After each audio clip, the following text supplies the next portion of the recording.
Hello दोस्तों, कैसे हैं सब। मेरा नाम है हिमांशु और मैं स्वागत करता हूं आप सबका आपके अपने चैनल कॉमिक वर्ल्ड पर। तो चलिए दोस्तों, शुरू करते हैं राज कॉमिक्स में बाकेलाल सीरीज़ की कॉमिक शेर का पंजा का दूसरा और अंतिम भाग। महाराज, ये कुमारी विशालगढ़ प्रतियोगिता थी या खोजा विशालगढ़ प्रतियोगिता? चलो सखियों। अरे रे ठहरो, सुनो, हम प्रतियोगिता दोबारा कराएंगे। हाँ हाँ चलो।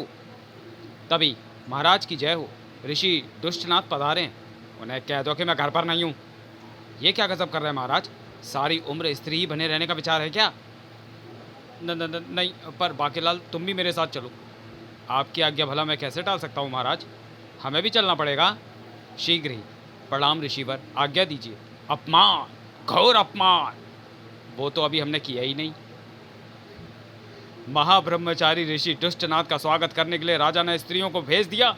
उस अपमान के लिए मैं सदा को राजा को शाप देता हूँ कि ठहरिए ऋषि जी, रुक जाइए, अपनी जुबान को लगाम लगाइए, शाप मत दीजिए, क्योंकि स्त्री वेश में मैं ही हूँ राजा विक्रम सिंह। देखिए मेरी मूछें तो आप पहचान ही लेंगे, और मैं हूँ बाकेलाल, मेरी मूछें तो बच्चा बच्चा पहचानता है। तब विक्रम सिंह के कहने पर बाकेलाल ने कह सुनाई आप बीती। और ऋषि जी, इसलिए महाराज आपसे भी नहीं मिलना चाह रहे थे। ये तो आपके शाप का ही डर था कि मेरे लाख समझाने पर ही आपके सम्मुख उपस्थित हुए। ओ, तो ये माजरा है। राजन, ध्यान से सुनो। पोतक ऋषि के शाप से छुटकारा पाने के लिए आपको इसी पूर्णमासी की रात यानी कल एक यज्ञ करना पड़ेगा, जिसमें डालनी होगी एक ऐसे शेर के पंजे की आहुति जिसकी कलाई पर लिखा हो मेरा बाप चोर है। पर ऐसा शेर हमें कहाँ मिलेगा? जंगल में, और कहाँ? मैं यही तो कहने आया था। मगर एक बात का ध्यान रहे, यज्ञ की अग्नि बुझने से पूर्व शेर के पंजे की आहुति दे देनी चाहिए, अन्यथा सब पर से पोतक ऋषि का शाप उतर जाएगा। मगर यज्ञ कुंडी की अग्नि बुझते ही तुम्हारी मृत्यु निश्चित है राजन। वाह, ये तो खुशखबरी है। क्या मतलब बाकेलाल? मेरा मतलब है महाराज कि वो वाला शेर का पंजा तो सेनापति ही ढूंढ निकालेगा, और फिर हम सबको पोतक ऋषि के शाप से छुटकारा मिल जाएगा। अच्छा, मैं चलता हूँ, पर एक बात का ध्यान और रखना, शेर के पंजे की आहुति देने के बाद ठंडी हुई राख को मैं ही लेकर जाऊँगा, वरना विशालगढ़ में भयंकर तबाही आ जाएगी। इसी बात पर बोलो, शेर का पंजा ताऊ हो गया गंजा, शेर का पंजा ताऊ हो गया गंजा। तभी जल्दी से हमें महाराज के पास ले चलो। मैं महाराज ही हूँ, देखो मेरी मूछें, जो कुछ कहना है जल्दी कहो, हंसना और हमारे बारे में प्रश्न करना मना है। यूँ तो आपको देखने के बाद हंसी को रोकना थोड़ा मुश्किल ही होता है, पर आज नहीं हंसेंगे क्योंकि आज हमारी जान पर बनी है। जी हाँ महाराज, नगर में आजकल एक नरभक्षी शेर का आतंक फैला हुआ है। सुना है उसने आसपास के नगरों में भी आतंक मचा रखा है, और लोगों में उसका नाम रखा है शेरू नरभक्षी। ठीक है, तुम सब जाओ, और जब तक शेरू पकड़ा ना जाए तुम सब जंगल में जाकर रहो, क्योंकि शेर तो तुम्हारी तलाश नगर में ही करता रहेगा। इस प्रकार वह तुम्हें कोई हानि नहीं पहुँचा पाएगा। जैसा बाकेलाल कहता है करो, हम उस शेर को मारने के लिए तुरंत ही कोई योजना बनाते हैं। अच्छा महाराज। फिर दरबार में, सेनापति, जैसा कि तुम्हें भनक लगी चुकी होगी कि शेर का पंजा लाना है, तो जाओ और लाओ। भनक बहुत ज़ोर से लगी है महाराज, तभी तो मेरी कमर में पाँव की मोच आ गई है। कमर बिल्कुल हिला ही नहीं जा रही महाराज, अपने कमरे तक जाने के लिए दासी का सहारा लेना पड़ेगा। महाराज, ऐसा करते हैं कि सेनापति को उठाकर जंगल में फेंक देते हैं, जब वो वाला शेर आएगा तो सेनापति जी की कमर में आई पाँव की मोच खुद ही दूर हो जाएगी। बोलो सिर में हुए पेट दर्द की जय। नहीं बाकेलाल, शेर का पंजा हमें कल पूर्णमासी की रात तक अवश्य चाहिए, इसलिए हम ये जिम्मेदारी तुम्हें सौंपना चाहते हैं। हाँ बाकेलाल, ये काम तुम ही करो, क्योंकि महाराज का पुरुष वेश में आना ज़रूरी है, क्योंकि मैं स्त्रियों पर हाथ नहीं उठाती। यह बात सुनकर कल तक मेरी सोच भी शायद ठीक हो जाए। कितना अच्छा लग रहा है। अबे हाथ क्यों दबा रहा है? मैं दासी के वेश में दासू भूल गया। ठीक है महारानी जी, आप कहें और मैं ना जाऊं, ऐसे तो हालात नहीं। प्रबंध मंत्री, महाराज निकालो, मेरा मतलब घोड़ा निकालो। जो हुकुम बाकेलाल जी। बाकेलाल तुरंत ही घोड़े बादशाह पर सवार होकर जंगल की ओर चल पड़ा। चल बादशाह, जंगल में जाएगा? जाऊंगा।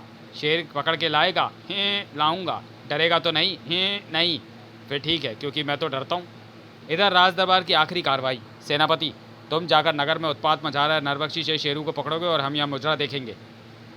महाराज, मुझे भी मुजरा देख लेने दे, शेर तो सैनिक भी मार देंगे। कोई चक्कर नहीं है, जल्दी जाओ। मुजरा मतलब एक प्रकार का नृत्य। सेनापति विशाल सेना लेकर शेर मारने चल पड़ा। जैसे ही शेर दिखाई दे, मुझे अपने घेरे में लेकर शेर पर आक्रमण कर देना। ध्यान रहे, मैं शेर की तरफ और शेर मेरी तरफ न बढ़ने पाए। आगे बढ़ो मेरे बहादुर सिपाहियों। वन में जारी थी सिंह सभा। सिंह ने तुम्हारा बड़ा बेटा शेरू सिंह कानून को सरेआम भंग कर रहा है।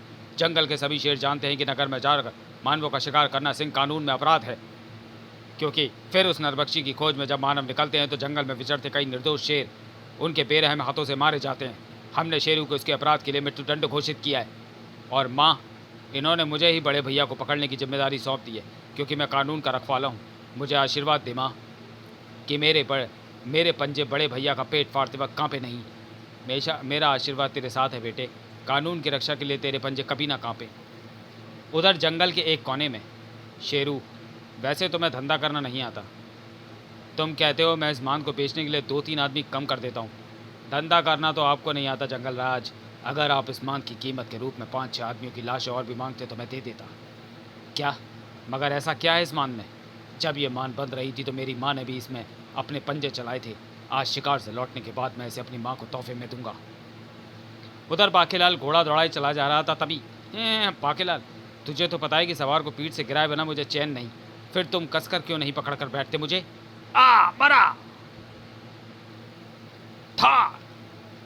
शेर को सामने देखते ही बाकीलाल के रोंगटे खड़े हो गए। अरे कबकत कहाँ लाकर पटका। अब ये सोया हुआ शेर उठकर मुझे खा जाएगा, बचाओ। अरे ये तो उठा ही नहीं, कहीं ये मरा हुआ तो नहीं है? थोड़ी जोर से चीख कर देखता हूँ, बचाओ। ये तो अभी भी नहीं जगा, थोड़ा और जोर से चीखता हूँ, बचाओ। दूसरे पर याऊ, ये शेर तो मरा हुआ है। मेरा मतलब है मैंने मारा है। तभी देख ले बादशाह, मैंने ऐसे फूंक मारकर मारा है। आया ही बड्डा पहलवान। और अब मैं कोयले से इसके पंजे पर लिख देता हूँ कि मेरा बाप चोर है। उसके बाद फिर वहाँ नहीं रुका बाकीलाल और शेर का वो पंजा मैंने काट लिया है। और अब मैं यही पंजा ले जाकर डाल दूंगा यज्ञ कुंड में आहुति के रूप में, जिसके बाद मुच्छड़ की मृत्यु निश्चित है, क्योंकि ये वो पंजा नहीं है जिसकी आहुति से शाप की मुक्ति होनी है। इधर नरबख्शी ने पुनः नगर में घुसकर मानवों पर हमला किया। बचाओ, नरबख्शी शेरू आ गया। जब शेरू नरबख्शी आता है तो कोई बचाने नहीं आता, बल्कि सब बचने को भागते हैं। विशालगढ़ के भयंकर जंगल की सीमा के निकट ही पकड़ लो इन्हें या मार डालो। शेरू, आगे खतरा है। कानून के रखवाले शेर हमें पकड़ने के लिए आ रहे हैं। ओह मेरा भाई। पलक झपकते ही शेरू के सभी साथी शेर गुर्र के सिपाही शेरों द्वारा पकड़े या मार डाले गए। लेकिन शेरू नरबख्शी भागने लगा। तब रुक जाओ भाई, अपने आप को कानून के हवाले कर दो और चल कर उस फरमान पर हस्ताक्षर कर दो जिसमें लिखा है कि तुम अपने सारे गुनाह कबूल करते हो। नहीं छोटे, जाओ पहले उस आदमी का हस्ताक्षर लेकर आओ जिसने मेरे हाथ पर लिख दिया था कि मेरा बाप चोर है। तो तुम नहीं मानोगे। मैं कानून के पंजे और अपने उसूलों के कारण तुम्हें मारने पर विवश हूँ। उफ, तुम्हारा कानून, तुम्हारे उसूल, जिनसे 2 वक्त की पोटी भी नहीं चुटाई जा सकती। किस काम के तुम्हारे उसूल, तुम्हारे आदर्श। शेर छूट कर भाग निकला। घायल शेरू नरबख्शी खंडहर बन चुके उस मंदिर में छिपने को घुस गया। ओह सिंहदेव, बहुत खुश होगा तू आज मुझे इस हालत में देखकर। मरवा दिया ना भाई के पंजे, भाई को पै गई ना कलेजे में ठंड। मैंने सारी जिंदगी तेरी सूरत नहीं देखी, पर मेरी वो माँ जो सारी उम्र चूहे खाकर गुजारा करती रही, पर तुझे बोटियाँ चढ़ाती रही। अगर तेरे में दम है तो उस माँ को मुझसे मिलवा दे, क्योंकि मैंने उसे वचन दिया था कि उसकी गोद में दम तोड़ूंगा। तभी शेरू, मेरे बच्चे। माँ तू आ गई माँ, मुझे अपनी गोद में ले ले माँ, वरना मैं पहले ही मर जाऊंगा। तभी मारो मारो, 2 शेर यहाँ मौजूद हैं। मैं घोड़े को बांध कर आता हूँ मगर शेर जाने ना पाए। उधर बाकीलाल ने यज्ञ कुंडी की बुझती बुझती अग्नि में लाकर डाल दिया शेर का पंजा। मुच्छड़ का राम नाम सत्य है। मुझे पता था बाकीलाल ठीक समय पर पंजा ले आएगा। बोलो बाकीलाल की जय। फिर जैसे ही आग ठंडी हुई वहाँ पहुँचे ऋषि दुष्टनाथ। है अब मैं इस राख को अपने शरीर पर मलकर हो जाऊंगा वज्र का, यानी कोई मुझे किसी शस्त्रास्त्र से नहीं मार पाएगा। इसलिए मैंने पहले पोतक ऋषि बनकर शाप देने का नाटक किया था, क्योंकि मैं अब ऋषि दुष्टनाथ के वेश में हूँ। राक्षस कैड़ा,